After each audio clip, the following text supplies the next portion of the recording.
91e lundi politique sur France Bleu 107.1 avec Métro News. Chantal Jouanneau, sénatrice de Paris et candidate de l'UDI pour les régionales en Ile-de-France, répond aux questions de Vincent Michelon de Métro News et de Noé Da Silva de France Bleu 107.1. Bonjour Chantal Jouanneau, merci d'être avec nous ce matin. Vous êtes candidate à la présidence de la région. L'Île-de-France, ce sont aussi des drames en banlieue comme ce week-end. Comment réagissez-vous à ce qui s'est passé à Trappes, ce jeune garçon de 14 ans tué par balle ce week-end? D'abord la tristesse pour sa famille, parce que c'est un jeune garçon qui avait effectivement toute la vie devant lui à 14 ans. Et puis aujourd'hui, c'est difficile de réagir sans avoir beaucoup plus d'éléments sur les raisons, sur les conclusions de l'enquête.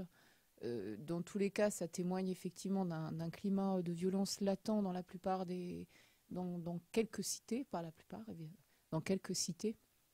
Sans doute lié à l'échec récurrent des politiques de la ville. Chaque gouvernement arrive en disant vous allez voir, on va réformer la politique de la ville, on va recréer une véritable mixité, on va apaiser les quartiers, on va donner une chance à chacun.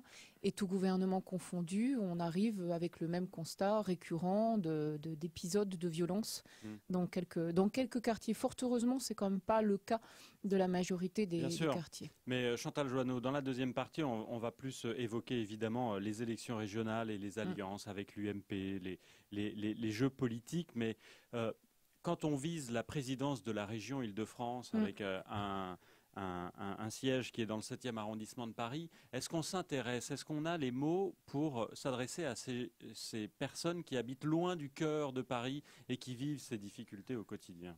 Quand on est dans le 7e arrondissement, c'est pas le plus représentatif de la réalité francilienne. Ça, c'est une évidence. Président de la région Île-de-France, est-ce qu'on est sensibilisé à tout ça? Alors, déménager, ça, c'est un autre sujet. Oui. C'est un sujet, j'allais dire, purement et quasiment financier et purement et très symbolique. Ensuite, le président de la région Île-de-France aujourd'hui, ou la présidente, ou la future, son enjeu et son ambition, ça doit être de mettre un terme à cette inégalité qui règne au sein de la région Île-de-France, qui est celle qui concentre le plus d'inégalités. On a les deux extrêmes entre le département le plus pauvre de France et puis le département le plus riche de France. Et aujourd'hui, force est de constater que c'est plutôt un échec. On a une très grande créativité dans justement ces départements ou ces quartiers très jeunes qui sont obligés de s'en sortir et donc qui sont très créatifs et qui bénéficient pas aujourd'hui suffisamment, effectivement, de potentiel de financement pour développer leurs projets, parce qu'on bloque tout, on verrouille tout en France. Donc c'est un problème déjà national de réglementation nationale, mais aussi effectivement pour la région de mettre beaucoup plus sur tout l'aspect économie, emploi. Or aujourd'hui, c'est très minoritaire dans le budget de la région, c'est 4,5% du budget de la région, même d'ailleurs le Conseil économique et social régional l'avait dénoncé. Donc aujourd'hui, il faut rebasculer une partie des financements vers le développement économique. Alors vous parliez d'un climat de violence latent. Il y a eu aussi ce week-end cette dégradation à Bagneux de la plaque en hommage à Ilian Halimi, donc ce jeune juif qui avait été torturé et tué par le gang des barbares, c'était en 2006. Est-ce que c'est révélateur, ça aussi, d'une ambiance c'est d'abord révélateur que la barbarie a des adeptes chez nous. Puisque c'est effectivement ce dont a été victime Ilian Halimi était un pur acte de barbarie qui ne trouve aucune justification quelle qu'elle soit.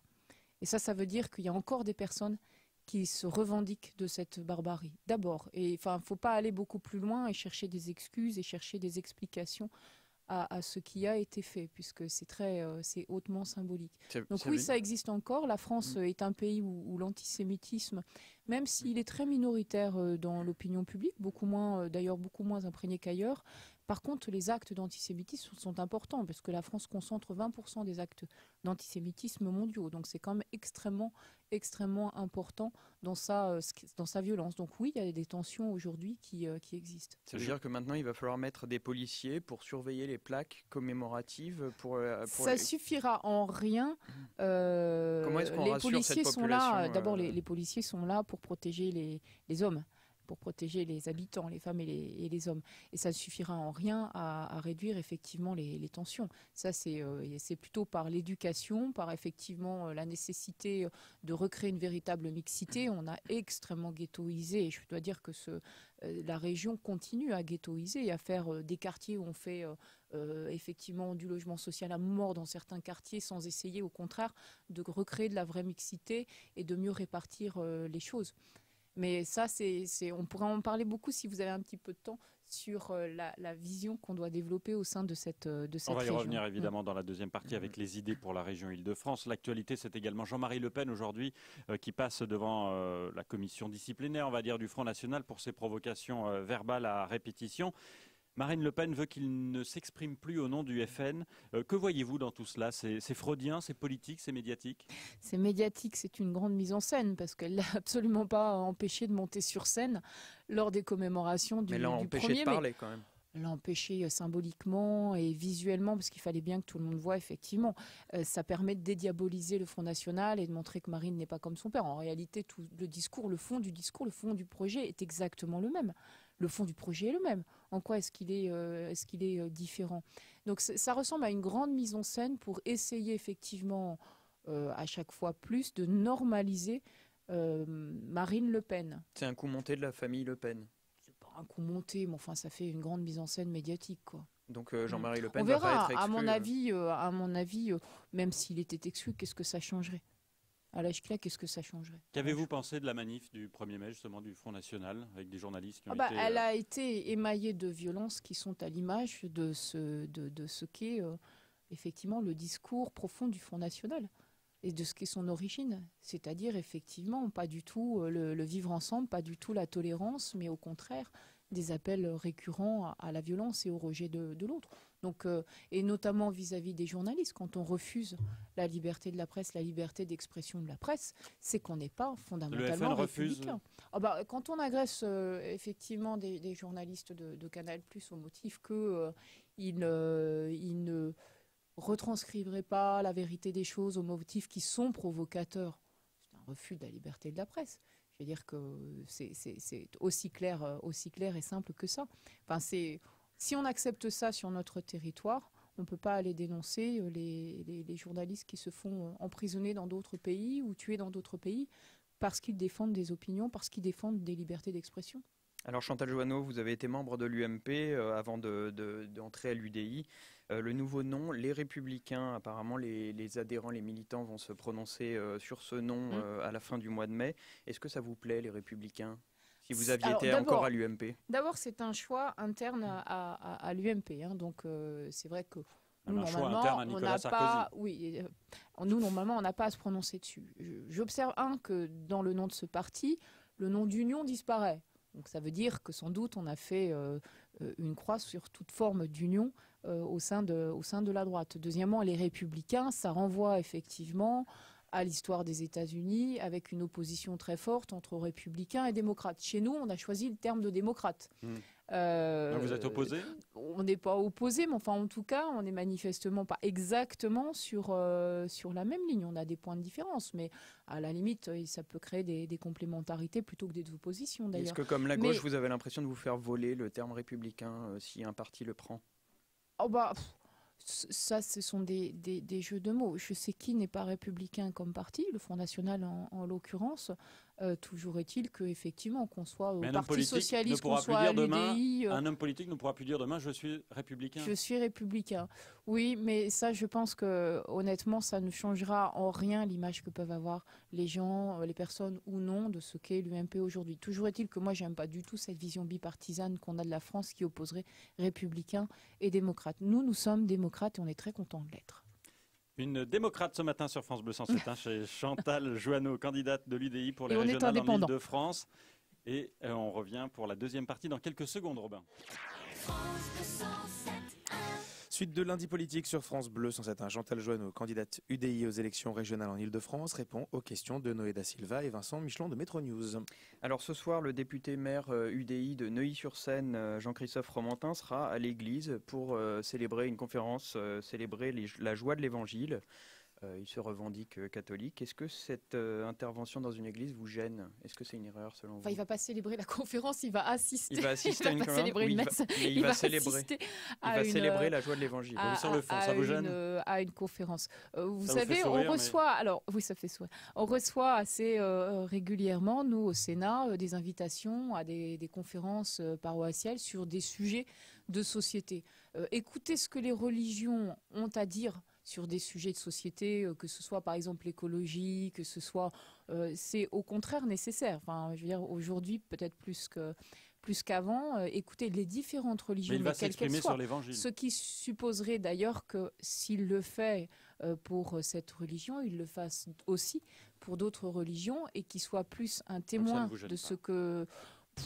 Après, qu'il s'exprime lui-même, mais je souhaiterais, s'il le fait, que dans un esprit réellement laïque, il le fasse, et républicain, enfin non, et démocrate. Il assiste aussi effectivement à des conférences organisées par d'autres religions. Oui, mais il dit qu'il y va comme simple fidèle et non comme politique. C'est ça qui est compliqué. Alors là, c'est beaucoup plus compliqué, parce que pour nous, politiques comme pour tout, d'ailleurs, représentants de l'autorité publique, notre religion, nos convictions sont purement de l'ordre privé. Elles n'ont pas du tout à être affichées et revendiquées publiquement. La politique en Île-de-France, Valérie Pécresse, candidate UMP et pas encore républicain pour la région Île-de-France, dit ce matin qu'elle gardera le pass Navigo à tarif unique si elle est élue en décembre prochain, mais qu'elle le financera en supprimant les 75% de réduction dont bénéficient les étrangers en situation irrégulière. Est-ce que ça vous choque ? Alors, il y a deux éléments. Le premier élément, est-ce qu'on garde le pass Navigo à tarif unique? Oui, évidemment, pour une raison extrêmement simple, c'est qu'il n'y a aucune raison que les personnes qui sont en grande couronne payent beaucoup plus cher pour un service moindre, puisqu'ils ont moins de transport public et surtout, ils sont de piètre qualité. Donc en cas d'accord avec l'UMP, là-dessus, vous êtes d'accord? Nous n'avons absolument, effectivement, aucun problème. Après, ça nous choque particulièrement que Jean-Paul Huchon ait fait le choix de lancer ça à 2 mois des élections régionales.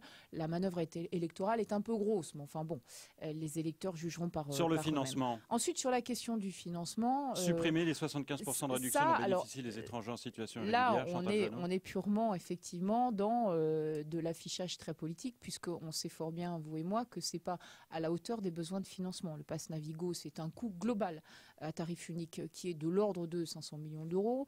Il manque en financement aujourd'hui environ 100 millions d'euros.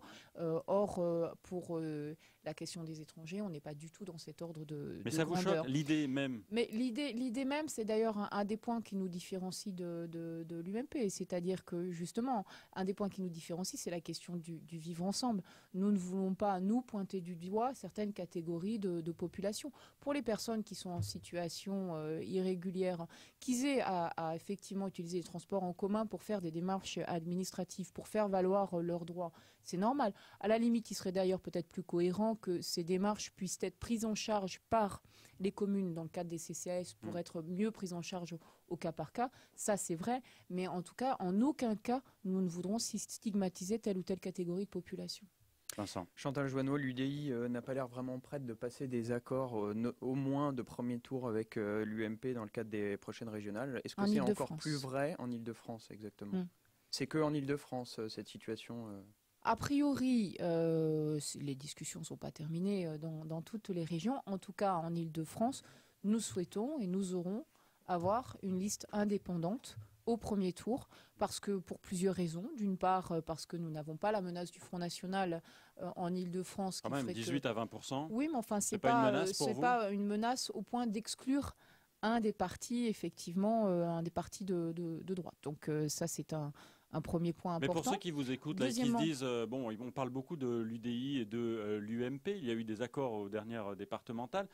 Si je vote Chantal Joanneau, quelle est la différence avec Valérie Pécresse? Qu'est-ce que vous allez pouvoir, sur quoi allez-vous pouvoir peser finalement? C'est le point central. Pourquoi est-ce qu'on fait une liste indépendante? Pourquoi on fait une liste indépendante parce qu'on a fait l'UDI pour porter des valeurs qui sont les valeurs de l'Europe, ça ne concerne pas la région. Les valeurs de la décentralisation, ça concerne la région. Et fondamentalement, au sein de la région Île-de-France, il y a 2 particularités qui nous distinguent, qui sont la question de l'environnement et de l'écologie. Nous ne votons pas la même chose sur ces sujets-là avec l'UMP, puisque nous, on est très engagés sur les questions écologiques. Et le deuxième sujet, c'est toutes les questions, comme on le disait auparavant, qui concernent le vivre ensemble, qui concernent la cohésion sociale. Nous, on est les héritiers de Jean-Louis Borloo et de ce qu'il a fait. Et là, de la même manière, on ne vote pas.